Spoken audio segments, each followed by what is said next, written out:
Hi, good morning, good afternoon, good evening, everyone. From wherever you are watching TestFlex this time in 2023 globally, I welcome you to TestFlex and to my talk, which is about how do you show value added by testing. I think anybody who is in a leadership position or is aspiring to be in a leadership position in testing would have faced this question by now, or would definitely face this question as you get into a leadership position and approach the management for higher budgets. So let's move forward and understand how do we typically measure testing today. What are the typical testing metrics which all of you capture or represent or present as dashboards to the management? The first one is number of test cases executed, percentage of pass or failure, number of defects logged by severity or priority, percentage of test automation achieved of the documented test cases, or percentage of automation test coverage. A lot of companies also try to measure a tester's productivity by the number of test cases documented by them or executed by them per day. But the fundamental question is, do these metrics even matter? Do they impact business outcome?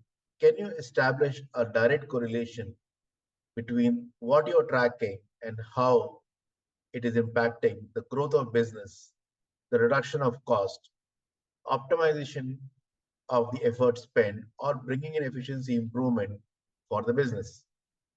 Probably not, because the number of test cases which you have executed, the percentage of pass or fail, matters to you as a tester, matters to the engineering team, but does it really communicate anything to the end business? How does your number of test cases enable them to get more revenue? How do the number of defects which you have logged by severity and priority, which are important, help them achieve better time to market or better customer satisfaction? How your percentage of automation achieved, if it really works, help them to improve time to market.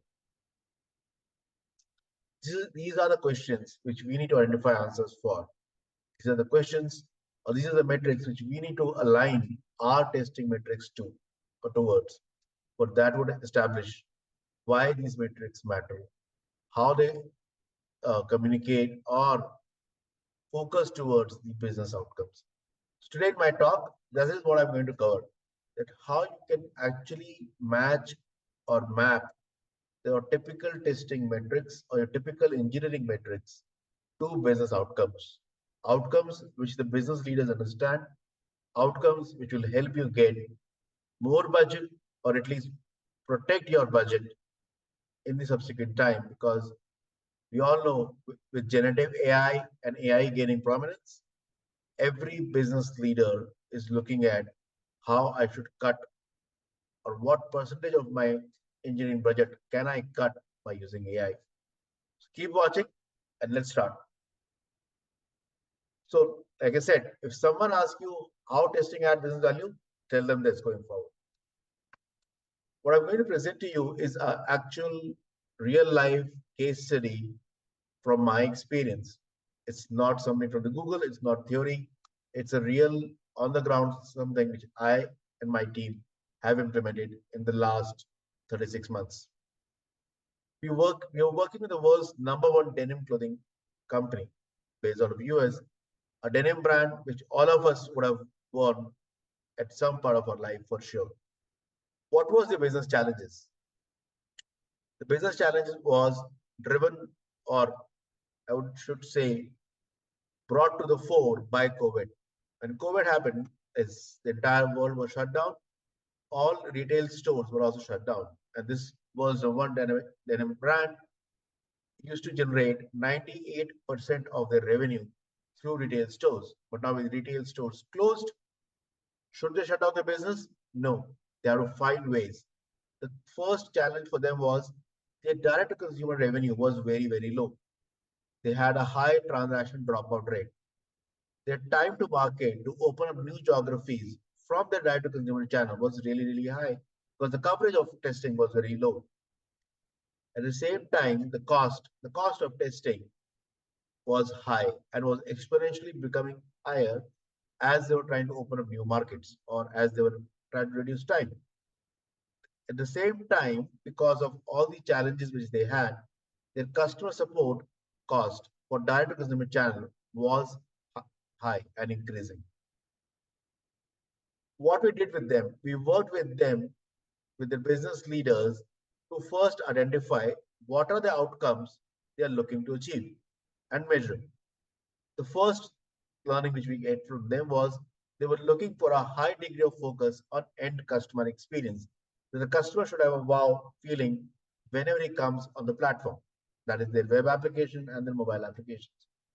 The second element was very strong focus on quality and delivery timelines. They were looking to drive efficiency, effectiveness, and establish a knowledge management as well. Because now we're talking about remote working. And with remote working, nobody sitting next to you, the amount of time lost in communication was high. So they want to enable knowledge management, which allows everyone to function as independently as possible. The third element was they were looking at us to bring our analytical and problem solving skills to look at how they are doing testing today, how it can be optimized, how we can optimize the tools they are using today, and how we can really bring the value of automation. What we delivered to them in the next 8 weeks or the next, I should say, a couple of months was we were able to reduce their time to market by 90%. We were able to identify how we can generate the test data used by the e-commerce application, both mobile and web, dynamically at runtime. 80% of the test data we automated to be generated dynamically over a period of time. We were able to create automation with a 96% first pass percentage. We were able to increase the coverage of testing by 300%.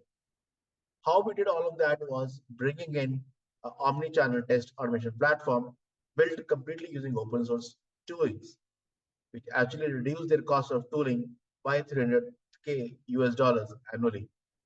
We also worked with them to identify who are the right exploratory testers, what are the domains of their business they are comfortable and they have deep knowledge about. We realigned the team structure by exploratory testers by domain. We also created and established a shared services test automation team across the complete engineering team. How did we link the testing performance to customer outcomes? We worked with their sales and marketing team to identify what are the metrics they track. What are the metrics they track to identify high customer experience, high quality of delivery. What we came back was the first thing which they track was customer CSAT, better rating for the application on the web, better reviews on social media, better review on the Apple Store or the Android Play Store.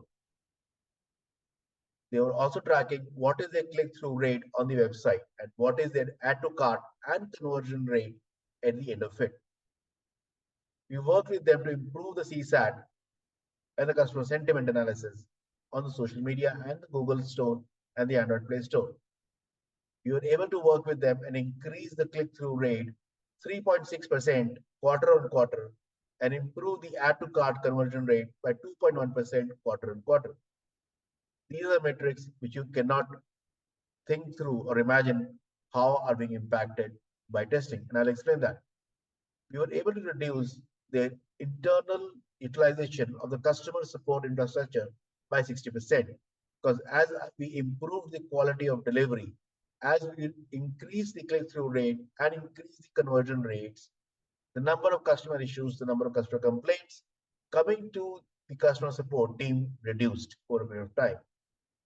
We were able to improve the knowledge management through reduced attrition.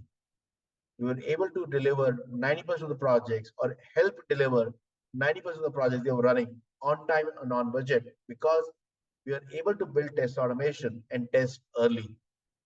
We were able to identify and tell them defects early. Those metrics from a testing standpoint helped improve the on-time delivery. It helped improve the customer satisfaction. It helped improve the conversion rate and it helped to reduce the customer support infrastructure cost.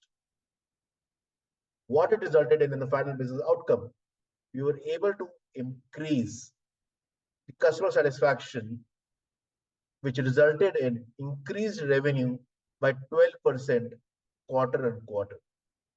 We were able to increase the number of online orders by 11% as recently as the quarter one of 2023.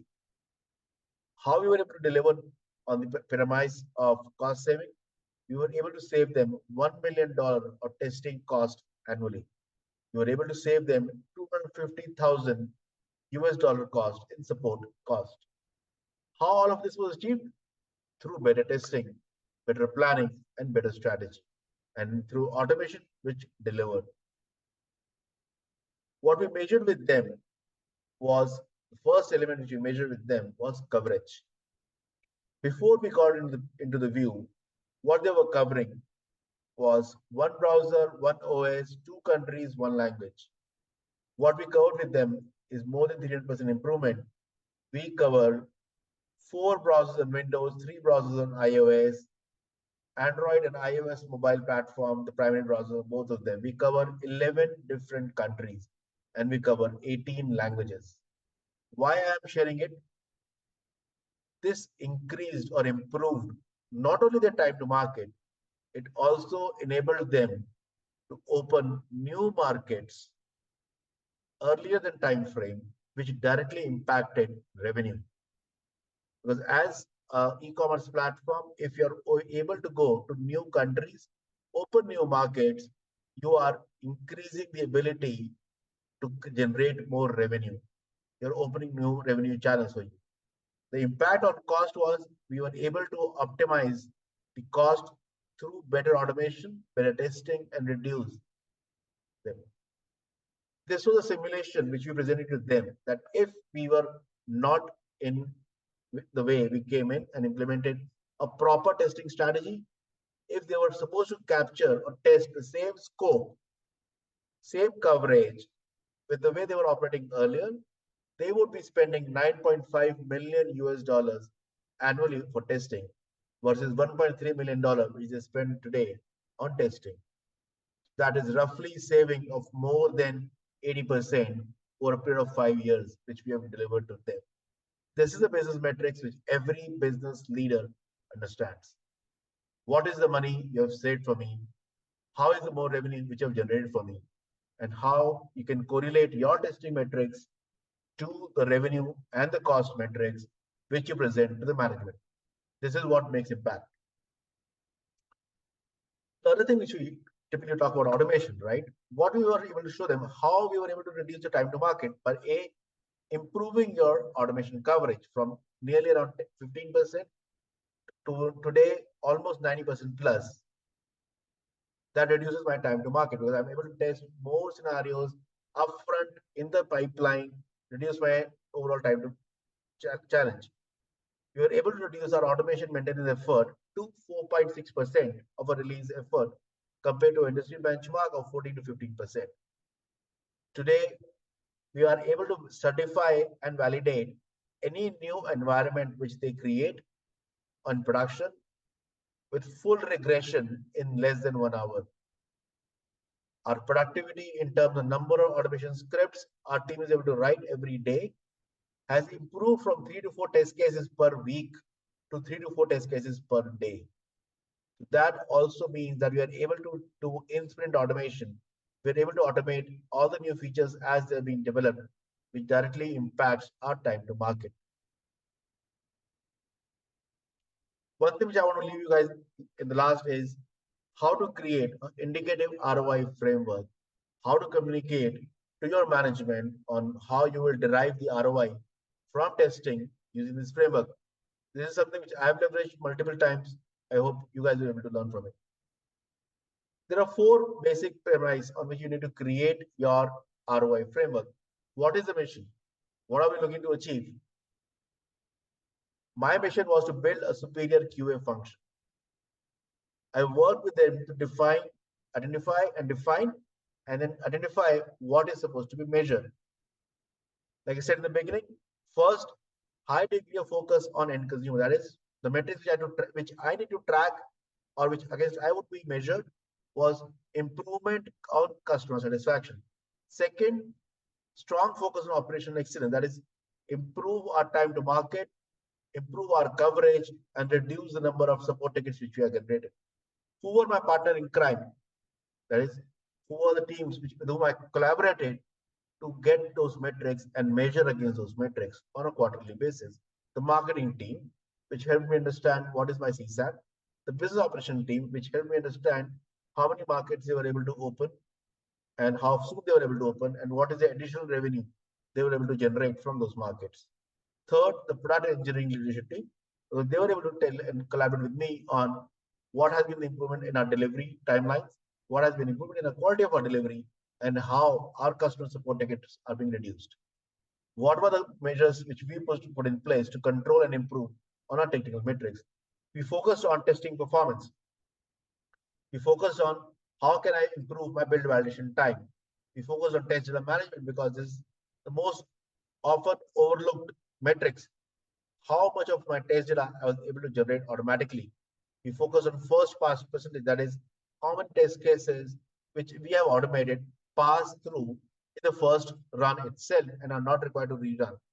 We focus on our test coverage, that is, what and how we're ensuring a better test coverage and what are we covering as part of our testing. We focus on testing cost saved, that included cost on resource, cost on people, cost on tooling, cost on test infrastructure, where and how we can optimize and control our testing cost. We focus on test automation in a large way. That is our coverage of automation, the scalability and the reliability of our automation, the automation maintenance effort, and automation productivity. What were the business outcomes which we agreed on with the marketing, the business operation, and the engineering team? How can I reduce my bounce rate? How can I improve my net promoter score for my platform? How can I increase the click-through rate? How we will reduce our reduction in transaction rate? What is my cart conversion rate? How can I improve my market focused reach? Finally, what were the financial outcomes we presented to the management? Increase in revenue, improved profitability, because as I reduce my cost, my profitability would increase. I hope this framework would help you guys understand how you can correlate your testing metrics with the right people and follow through to match them to business outcome. This is our ROI framework, which I've been using in every project for the last 8 years, which has helped me establish a common understanding of what is the outcome expected from the business leaders and helped me to reach out to them and ask for more budget or ask for more people every time I feel I can push the envelope further. Thanks everyone for listening to my session. I hope this was useful and I hope you continue to watch the other sessions on TestFlix and come back with great feedback and review for TestFlix. Thank you. Bye-bye.